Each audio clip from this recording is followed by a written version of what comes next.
Bonjour à tous et bienvenue sur boursicoté.com pour cette nouvelle analyse technique Forex, matières premières et crypto-monnaies avec une période de devise euro-dollar qui confirme plutôt l'orientation baissière de sa dynamique court terme, puisqu'après avoir marqué ici des contacts sur la boîte inférieure, on voit que le rebond ici est resté au niveau de la zone des 1,0730.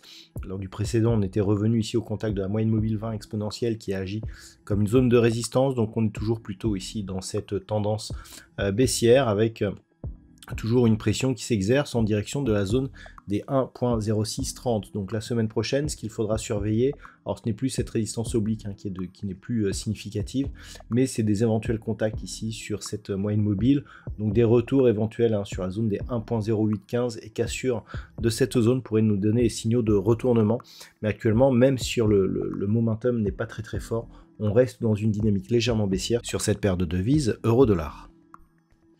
Sur la paire de devises livre sterling contre dollar américain, on est là aussi dans une dynamique qui redevient baissière.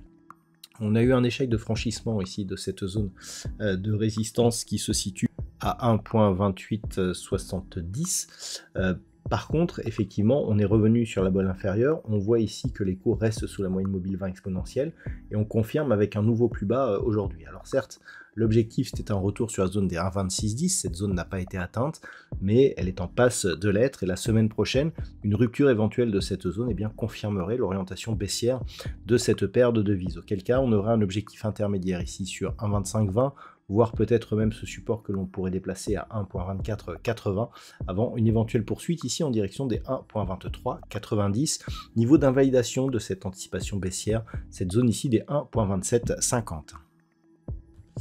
Rien de nouveau sur l'or, on continue à osciller ici dans ce range entre 2285 et 2420 $ l'once, tantôt au-dessus des moyennes, tantôt en dessous.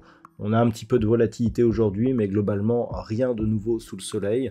Donc on reste ici dans cette zone de range, totalement neutralisé d'un point de vue court terme, avec une légère orientation haussière préférentielle d'un point de vue moyen terme. Donc tant que l'on reste dans ce range, il n'y aura rien de nouveau sur le métal jaune. Au niveau du WTI, on reste ici sur une rupture de la zone des 80.50. Le retour sur cette zone qui semble vouloir agir comme support va dans le sens une possible poursuite du mouvement haussier, surtout après l'inscription ici d'un nouveau plus haut significatif de tendance très court terme. Donc globalement, tant que l'on reste au-dessus des 80.50, on peut s'attendre à une poursuite en direction ici de la zone des 84 $ le baril. On a eu un quasi-contact sur la bolle supérieure, on est au-dessus des moyennes mobiles.